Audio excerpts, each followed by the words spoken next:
My name is कमर। आज मैं class 10th का linear equation in two variable पढ़ाऊँगा। इसमें सबसे पहले मुझे पढ़ना है linear equation in one variable, दोनों का कंसेप्ट समझते हैं। Linear equation in one variable किसको बोलेंगे? ऐसा इक्वेशन जो a x plus b is equal to zero के फॉर्म में हो, जिसमें एक्स क्या होगा? वेरिएबल होगा, और ए एंड बी क्या होगा? एक रियल नंबर होगा, एक रियल नंबर होगा ए एक्स है, और a does not is equal to zero. ये कंडीशन, तीन कंडीशन होता है। एक्स की एक ऐसा वैल्यू होना चाहिए जो इसे सेटिस्फाई करे, जिससे अगर इसका सॉल्यूशन निकालना हो मुझे, ए एक्स प्लस बी वाई का मुझे सॉल्यूशन निकालना है। सॉल्यूशन निकालने के लिए मुझे एक्स की वैल्यू, एक ऐसा वैल्यू मुझे लेना पड़ेगा, एक ऐसा वैल्यू लेना पड़ेगा जो इस इक्वेशन का, इस जैसे इक्वेशन है 2x plus 5 is equal to zero, मुझे x की वैल्यू एक ऐसा लेना पड़ेगा जिसमें L H S is equal to R H S कर दे।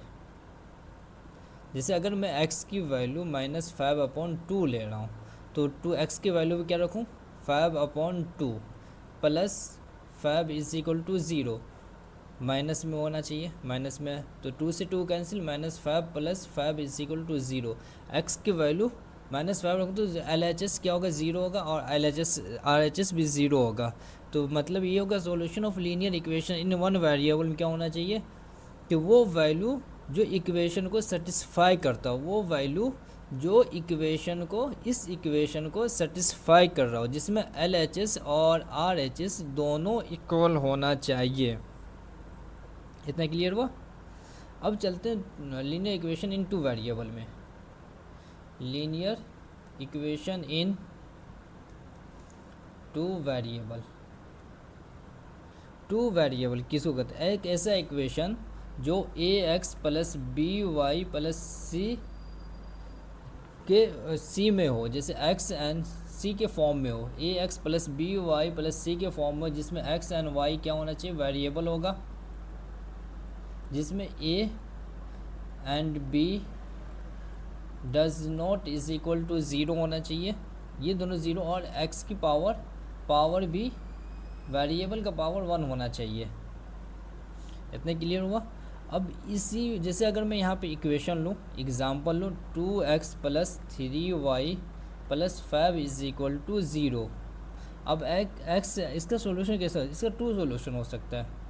दे आर लिखे solution of two equation, x and y का वैल्यू, वाई की वैल्यू को, वो पेयर जो इक्वेशन को सेटिस्फाई, एक्स एंड वैल्यू का ऐसा पेयर लेना है मुझे जो इस इक्वेशन को सेटिस्फाई करता हो। जैसे अगर मैं एक्स एंड वाई का वैल्यू कुछ एक ऐसा ले रहा हूँ, -1 एंड -1, दोनों की इक्वेशन मैं -1 ले रहा हूँ, तो इस दोनों की इक्वेशन को सेटिस्फाई करेगा तभी जाके, जिसमें L H S is equal to R H S करे। ये इस दोनों का वैल्यू ऐसा लेना जो इस इक्वेशन को सेटिस्फाई कर दो, जिसमें L H S R H S दोनों इक्वल होना चाहिए। ऐसे इक्वेशन को, इस ऐसे इक्वेशन में इनफाइनाइट सॉल्यूशन भी हो सकता है, और इसका जनरल जो फॉर्म होगा, जनरल फॉर्म वो पढ़ते हैं, क्या होगा? a1x plus b1 y plus C is equal to zero, a2x plus b2 y plus C is equal to zero.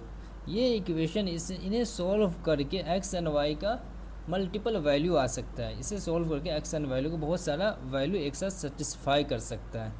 ये एक जनरल फॉर्म हुआ। अब इसके बाद इसी जनरल फॉर्म के आगे सॉल्यूशन क्या होता है?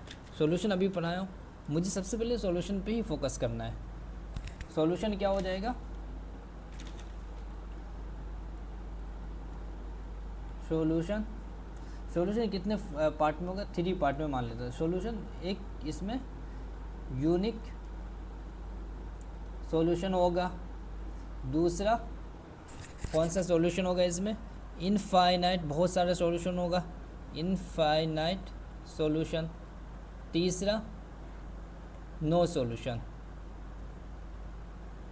कोई भी सॉल्यूशन नहीं होगा। यूनिक सॉल्यूशन किसको बोलेंगे? जिसमें ओनली वन सॉल्यूशन हो। कितना?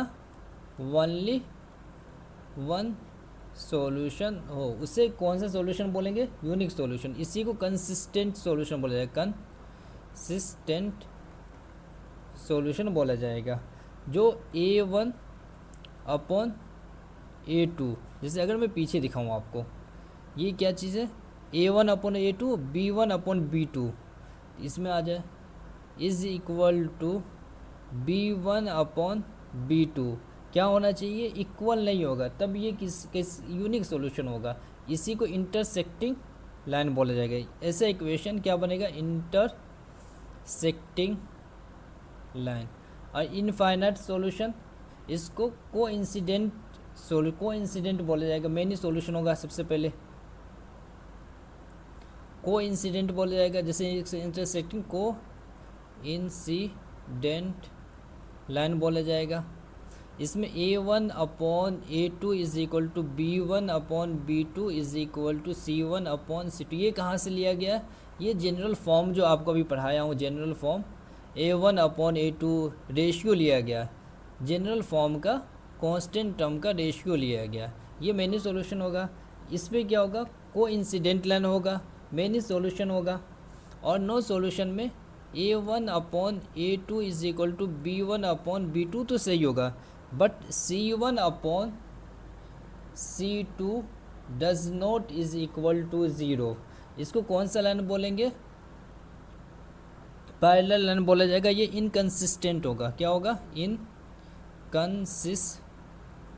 कंसिस्टेंट बोला जाएगा। ये एक पैरेलल लाइन हो गई, पैरेलल लाइन होगा। Solution linear equation two variable के 3 सॉल्यूशन होता है। यूनिक सॉल्यूशन सिंगल सॉल्यूशन होगा जिसमें एक ही सॉल्यूशन होगा। ये कंसिस्टेंट सॉल्यूशन होगा, कंसिस्टेंट होगा। और A1 upon A2 B1 does not is equal to 0, intersecting line होगा यहाँ पे। और इनफाइनाइट सॉल्यूशन में मेनी सॉल्यूशन होगा, को इंसिडेंट लाइन होगा। A1 upon A2 B1 upon B2 C1 upon C2। A1 upon A2 is equal to B1 upon B2, no solution. इसमें C does not is equal to intersecting line, parallel line. इतना आप लोग को समझ में आया? इसके बाद चलते हैं नेक्स्ट में। अब इसका एक एग्जांपल देख लेते हैं, किसका कंसिस्टेंट क्या होता है, इनकंसिस्टेंट का, सारे का एक एग्जांपल है। फर्स्ट का एग्जांपल क्या होगा? 5x plus minus 4y plus 8 is equal to 0। 7x plus 6y, उसके बाद माइनस 9 इज इक्वल टू 0।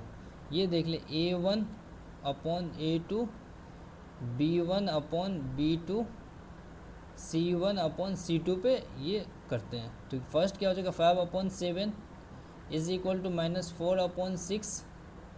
तो ये दोनों इक्वल नहीं है, तो ये दोनों कैंसिल हो जाएगा। तो ये कौन सा सॉल्यूशन होगा? Unique solution. यूनिक सॉल्यूशन में क्या करता है लाइन? कंसिस्टेंट लाइन बनाता है, कंसिस्टेंट लाइन, इंटरसेक्टिंग लाइन। ये जो इक्वेशन है, ये तीनों चीज़। और दूसरा एक एग्जांपल देख रहा हूँ यहाँ पे। दूसरा एग्जांपल है 9x plus 3y, 9x plus 3y plus 12 is equal to 0। दूसरा equation 18x plus 6y plus 24 is equal to 0। अब इसको इसी इक्वेशन में रखते हैं। 9 upon 18 is equal to 3 upon 6 is equal to 12 upon 24। अगर ये कैंसिल हो रहा है, ये कैंसिल हो रहा है, ये कैंसिल हो रहा है, 1 upon 2 is equal to 1 upon 2 is equal to 1 upon 2। तो ये क्या होगा? मेनी सॉल्यूशन होगा, को इंसिडेंट होगा, को इंसिडेंट लाइन होगा। और इसमें और क्या हो चीज़? एक होगा मेनी सॉल्यूशन, को इंसिडेंट लाइन, और इसमें कोई और नहीं होगा। और तीसरा इक्वेशन देखते हैं इसमें, थर्ड नंबर। को इंसिडेंट मतलब ये लाइन पे से इस लाइन पे से सीधा जाएगा, इसको को इंसिडेंट लाइन बोलेंगे। थर्ड इक्वेशन, थर्ड का example 6x minus 3y plus 10 is equal to 0। 2x minus y plus 9 is equal to 0। अब इसे देखें, 6 upon 2 is equal to minus 3 upon minus 1 plus is equal to 10 upon 9। तो ये cancel हो गया 3, ये मिल गया, ये does not is equal to 0 हो रहा है, तो ये थर्ड फॉर्म हो रहा है। तो इसमें क्या होगा, नो सॉल्यूशन होगा, इनकंसिस्टेंट होगा, इनकंसिस्टेंट होगा, नो सॉल्यूशन, और पैरेलल लाइन बनाएगा, पैरेलल लाइन बनाएगा। ये आप लोग इतना समझ में आया। दोनों का यूनिक सॉल्यूशन कब होगा, इनकंसिस्टेंट इंटरसेक्टिंग एक इक्वेशन में होगा, और जिसमें A1 इसमें क्या होगा, A1 upon A2 does not is equal to B1 upon B2, ये जनरल फॉर्म लिखा हुआ यहाँ पे, ये इसका हो जाएगा। और ये तीनों मिला हुआ A1 upon A2 is equal to B1 upon B2 is equal to C1 upon C2, और इसका ये थर्ड इक्वेशन का A1 upon A2 is equal to B1 upon B2 does not is equal to C1 upon C2, this equation. अब next slide पे चलते हैं। अब ये यहाँ पे दे रखा है, ये फर्स्ट का एक एग्जांपल है, इसमें सारे का रेशियो ले रखा है। Does not is equal to intersecting line होगा, वन सॉल्यूशन होगा, को इंसिडेंट होगा, को मेनी सॉल्यूशन वाले में को क्या हो जाएगा यहाँ पे, को इंसिडेंट लाइन हो, को इंसिडेंट सॉल्यूशन होगा। First two are equal, third unequal, first two equal होगा, दो इक्वल होगा, तीसरा अनइक्वल होगा, वो पैरेलल कहलाएगा, इसमें कोई भी सॉल्यूशन नहीं होगा। अब चलते हैं, ये देख लेना, ये मैं यहाँ पे एक अटैच कर रखा हूँ PDF। अब चलते हैं क्वेश्चन पे। पहला question, in the given figure two linear equation are shown in the pair of linear equation. अगर मैं इस ग्राफ को आगे ये करूँ, इंक्रीज़ करूँ, ये आगे, तो यहाँ पे जाके कट करेगा कहीं पे, ये इंटरसेक्टिंग लाइन होगा, इंटरसेक्टिंग लाइन होगा। अगर इससे मैं पीछे करूँ तो पीछे कहीं नहीं कटेगा, इंटरसेक्टिंग लाइन होगा यहाँ पे। तो ये इंटरसेक्टिंग किस में आएगा, यूनिक सॉल्यूशन में, यूनिक सॉल्यूशन में A1 upon A2 does not is equal to B1 upon B2 हो जाएगा। और इसमें क्या होगा, कंसिस्टेंट लाइन होगा, कंसिस्टेंट लाइन होगा। अब देखिए इसमें consistent with unique solution, A option is the correct option. Second option चलते हैं, the pair of linear equation x plus 2y plus 5 is equal to 0 minus 3x plus 6y minus 10 is equal to 0, ये कौन सा solution होगा। इसमें भी सब में A1 upon A2 is equal to B1 upon B2 is equal to C1 upon C2 पे रखना है। तो 1 upon minus 3 is equal to 2 upon 6, सही है यहाँ पे।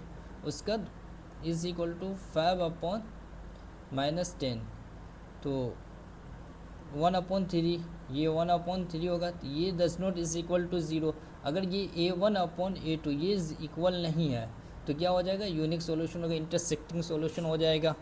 इसका नेक्स्ट क्वेश्चन पे चलते हैं। अगला क्वेश्चन क्या है, if a pair of equation 3x minus y plus 8 is equal to 0, 6x minus r y plus 16, मुझे r पावर माइनस 1 का वैल्यू पता करना है। सबसे पहले 3 upon 6 is equal to minus 1 upon minus r, तो माइनस माइनस कैंसिल हो जाएगा यहाँ पे, इज इक्वल टू 8 अपॉन 16, ये कौन सा सॉल्यूशन लग रहा है तुम्हें, मेनी सॉल्यूशन। तो ये 1 अपॉन 2 हो जाएगा यहाँ पे, ये भी 8 2 से 16, 1 अपॉन 2 हो जाएगा। 1 upon R is equal to 1 upon 2 is equal to 1 upon 2, तो R is equal to 1 upon 2, तो this is 1 upon B is the correct option. 1 upon R is equal to 1 upon 2, अगर आर डैश और ऊपर जाएगा तो ये 1 upon 2 ही रहेगा यहाँ पे, तो कितना हो जाएगा answer, B option is the correct option. Third question, the K value of K निकालना है मुझे। सबसे पहले coefficient of X 6 upon 36 is equal to 1, Y coefficient 1 है, यहाँ पे 6 है, 1 अपॉन 6 एंड यहाँ पे 3 के इज इक्वल टू 3, 6 चीज़ है 36, 1 अपॉन 6, 3 से 3 कैंसिल, क्या हुआ, K is equal to 1 upon 6 is equal to 1 upon 6। तुम्हें मालूम है LHS is equal to RHS होता था इसमें सारे सॉल्यूशन में, तो k is equal to 1 upon 6, the answer is the B is the correct option. Next question पे चलते हैं, the pair of equation AX plus 2y 9, 3x plus B Y is represent the number line A B integer. तो इसमें same लगाना है मुझे, a upon 3 is equal to b upon 2 is equal to 9 upon 18। 10 note is equal to, इससे हटाएं, ये पहले solution क्या हो जाएगा यहाँ पे, a अपॉन 3, एक minute, a upon 3 and 2 upon b। तो यहाँ पे 2 upon sorry a upon 3 is equal to 2 upon b, cross multiplication, तो a b is equal to 6। तो answer is the a b is equal to d option is the correct option. The system of equation y plus A is equal to 0, 2x is equal to b। तो solution, तो y plus A is equal to 0, 2x is equal to b। तो y is equal to minus A, x is equal to b upon 2। तो x comma Y का value जो हो जाएगा b upon 2 comma minus A. कोई solution, it's solution is the C option. बस ये सारे प्रीवियस ईयर क्वेश्चंस है जो पूछा गया है, all our previous year question class 10th। अब मिलते हैं नेक्स्ट लेक्चर में।